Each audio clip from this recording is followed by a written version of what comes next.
This is the In Focus podcast from The Hindu.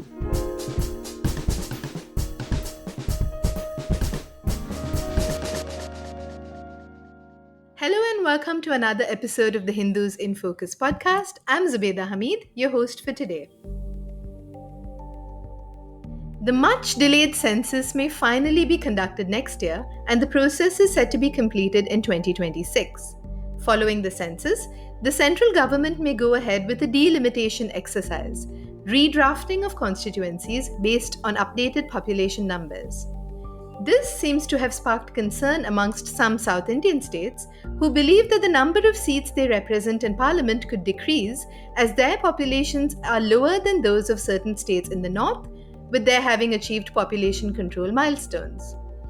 Andhra Pradesh Chief Minister M.K. Chandrababu Naidu recently expressed concerns about his state's aging population and called on residents to have more children. 2 days later, Tamil Nadu Chief Minister M.K. Stalin, while attending a mass wedding event in Chennai, referred to a blessing about acquiring 16 different kinds of wealth and said in jest that with delimitation coming up, perhaps residents should rethink having small families. So what's going to happen with the delimitation exercise? Will southern states lose out on a large number of seats while those in the north get more? Will this place a wedge between the two halves of the country, driving north-south politics?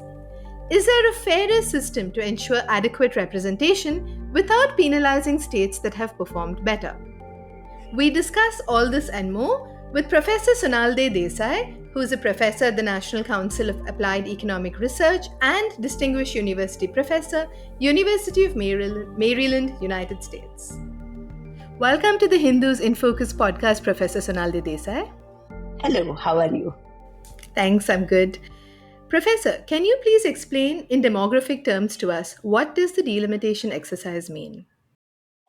Delimitation exercise basically means re-evaluating the decision we had made to use only 1970 population to allocate parliamentary seats. Okay? Using 1970 population has meant that basically the seat allocation for states like Bihar and Tamil Nadu are fixed at the level of the population of 1970. But over time, the population has changed and a delimitation would now take into account the changed population in its seat allocation. Is this periodic delimitation exercise a democratic necessity? In what ways does it aid equity? Historically, the idea was that you should have a one person, one vote. We cannot constantly keep changing the number of seats allocated to each area. But over time, if we keep it fixed, then what it means is that the areas which have grown in population size will have more people being represented by a single MP compared to the areas which have not grown so much. So, for example, Shruti Rajagopalan estimates that in Bihar, one member of parliament represents about 3.1 million citizens, as opposed to one Kerala MP represents 1.75 million statistics. And that's because over time, Bihar's population has grown and Kerala's population has stabilized. Give us a little bit about the history of delimitation in India. We talked about the fact that we had halted it at 1970 population levels. Why was this decision taken and why are we thinking about changing it now? This decision was taken because there was some concern that the states which were vigorously implementing family planning program to ensure that India's population growth remains under control would be losing out to the states which were kind of what was in those days called the laggard states, the states which were not making the same level of effort in implementing family planning programs. This would reduce the incentives of some of the forward-thinking states thinking that, well, yes, we will implement population control measures, but what it would do is it would reduce our electoral power and reward people or states where population is growing. So the idea was to try and freeze it at the 1971 census levels so that this negative incentive doesn't come into play. And what has changed between 1971 and now? Two things have happened. First, of course, is that India's population growth has really stabilized. We are now at pretty much a replacement level fertility. That means is that the kind of vigorous family planning efforts that in those days were envisioned are no longer needed. In fact, some of the states are facing actually lower than replacement level fertility, meaning over time their population would decline and aging would take place. So the idea is that if we still believe in the democratic ideals of one person, one vote, we need to recalibrate our seat allocation to ensure that uh, they match the current population status without fear of encouraging some states to sort of dismantle their family planning programs. You said that the two things have happened and that we have nearly reached replacement levels across the country. But in terms of socio-economic divergences, what has happened between the various parts of the country since the 1970s? It's very interesting. So there are two things to think about. First is, of course, that areas have grown differentially. Some areas have been able to take advantage of economic transformations that have been going on worldwide, and their production in GDP per capita has increased more than other areas. Those are also the areas where education has increased more than some of the more central heartland of India. What has also happened simultaneously is that population growth has never really been a function of what states do as much as what families do for themselves. Consequently, the families which are seeing that, okay, economic growth is taking place, educational requirements in our area are increasing, hence we want to invest in our children and limiting their fertility. So those are also the areas where population, family size has decreased and fertility growth has declined. So economic growth and population control have gone hand in hand. Consequently, what we see is that the areas that have economically grown, that have grown in educational attainment, are also seeing smaller families. So there is a clear link between literacy and family sizes. Absolutely. Literacy has led to a number of impacts on families. First, parents who are more educated start thinking about investing more in their children's education and seeing their family mobility through increased children's education. And consequently, they decide, okay, we'll have fewer children, but we will invest in our children's education. It is also possible that along with literacy, the knowledge about effective use of birth control increases, reducing unplanned or unwanted fertility. Consequently, that also leads to a decline in family size. Some of the concerns expressed recently in the South, notably by Mr. Chandrababu Naidu, have been that even while southern states are meeting their population goals, there is an increasing burden of the senior citizen population. How do you see this in the context of the rest of India? I think this is a very legitimate concern on the part of southern states. A fertility decline is almost universally associated with a decline in the working age population over time, and increase in the older population. So the burden of aging has begun to increase in states like Bihar, Tamil Nadu, Kerala, etc., and it's likely to become even greater. In contrast, states like Uttar Pradesh and Bihar, which had higher fertility rate in the past, are now sort of coming to a stage at which they have fewer children, large number of working age population, but at the same time still a small number of the older population. So they are sort of in what we call the peak of the demographic dividend phase. Thus, I do think that the burden of population aging for the southern states, it's quite legitimate concern. Mr. Naidu also sort of exhorted couples to have more children. Has this ever worked? We know that developed nations in other parts of the world, notably South Korea, as well as a few European nations, um, have attempted incentivizing couples to have more babies. But has that ever worked in any part of the world? And is that possibility a reality for South India? To the best of my knowledge, it has never really worked. Countries have tried a variety of things, giving child allowances to incentivize couple to have children, exhorting them through appeals to national needs and honors.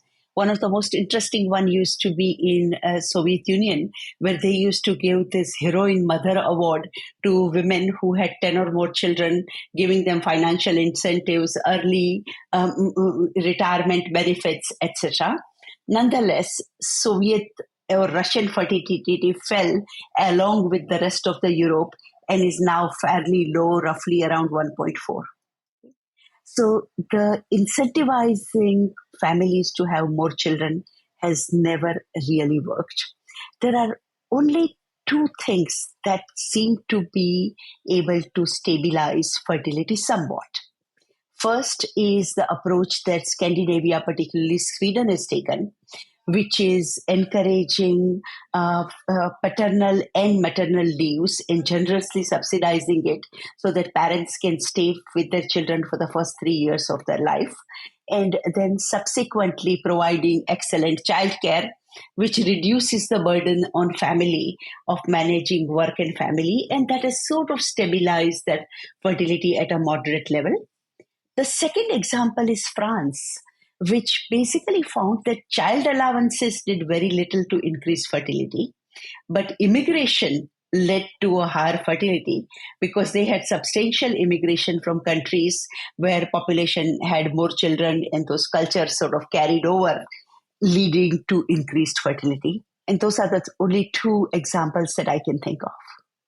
So basically, make it easy in terms of generous parental leave and excellent childcare, or allow for good immigration policies, correct?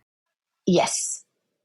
How would you see this in relation to India if the South is experiencing lower levels of fertility versus, but you said all of India has achieved more or less stable fertility levels, correct? So that does not really apply to us. Well, India overall has achieved stable fertility rate. The highest one currently is in Bihar at the level of TFR of 3.2 children.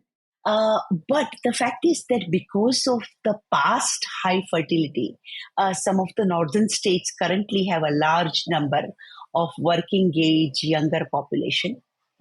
So one of the easiest things for southern states would be to allow for better migration possibilities from North India.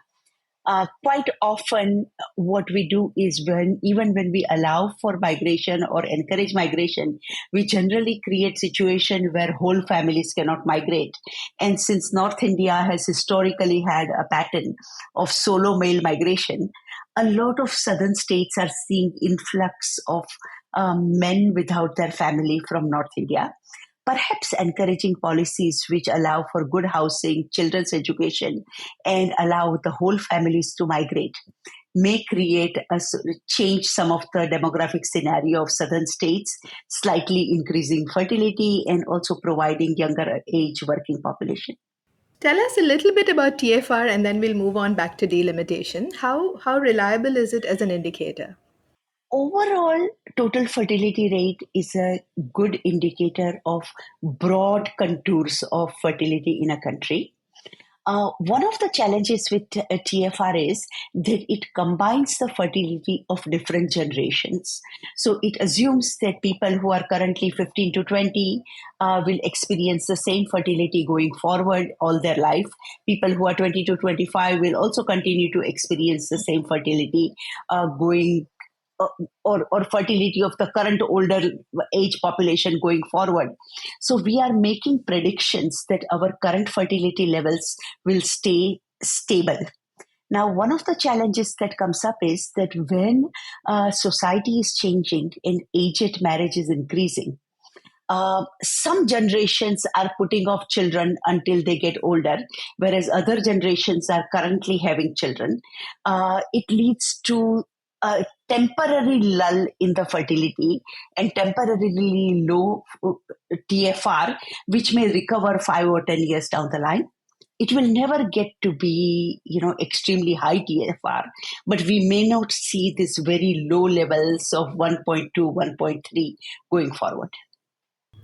Getting back to the delimitation and the anxieties surrounding it, one of the fears is that it will widen the north south gap and that the southern states who have better socioeconomic indicators will get the short shrift in terms of devolution of taxes as well as, of course, representation in parliament. Are these fears justified? It depends on the perspective from which you are looking at it. Will the parliamentary seat allocation ratio change if the delimitation exercise takes place using our usual formula of it being population representation being somewhat equal across the country? Yes, it will. However, there may be other ways of dealing with these fears than what we have conventionally used.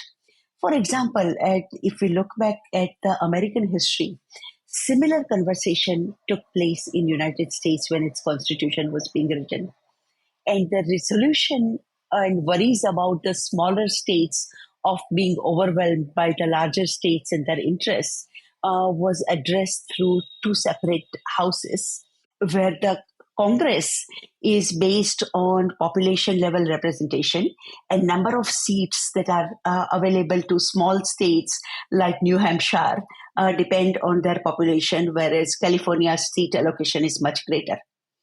But then there is also the Senate, in which each state has two representatives, and two senators means that the smaller states have much greater power. I think we could consider thinking about it in the same terms with looking at Rajya Sabha and Lok Sabha as two separate houses, where Lok Sabha is population representative and Rajya Sabha is a state level representative, creating somewhat of a check and balance. The government has said now that the census will take place in 2025. Post that is when they're considering delimitation and possibly the women's reservation bill. Do you see these as materializing very quickly over the next 2 years? I think everyone has been hoping for a population census. Okay?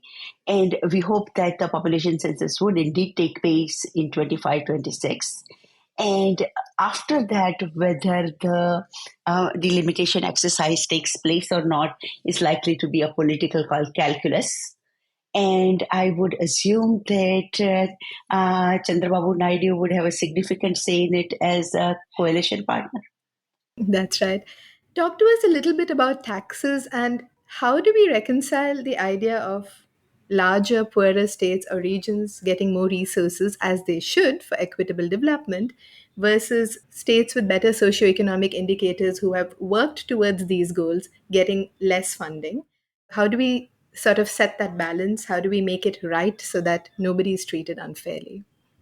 It's an interesting question. In some sense, in a democratic society, we have always looked to development expenditure allocation in a way that serves the overall national interests. And some of the transfers from richer areas to poorer areas, or richer part of the population to the poorer part of the population, has always taken place. So, in some sense, this transfer is a history part of our democratic processes. And I would assume that this would be something that we would continue to pay attention to. At the same time, I think that the southern states should not be seeing this as a purely one-way transfer. If the southern states are going to be relying on immigrant labor, okay, just think about it this way. It's contributing towards economic growth and education in areas which are the sending areas makes all the sense. because at the moment what happens is that you have adult migrants in whom their own native states have invested, and it's their destination states which are benefiting.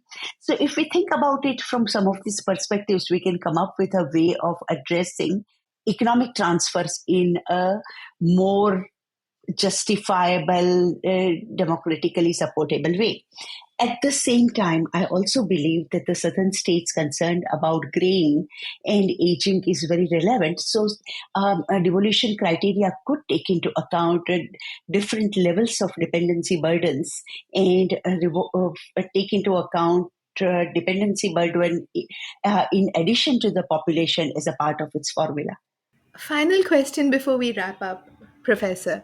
You said one of our key ideals in democracy was to ensure that one person gets one vote and that we have more or less a similar number for an MP. For instance, an MP represents 1 million or 1.5 million people, and that should be more or less uniform across the country.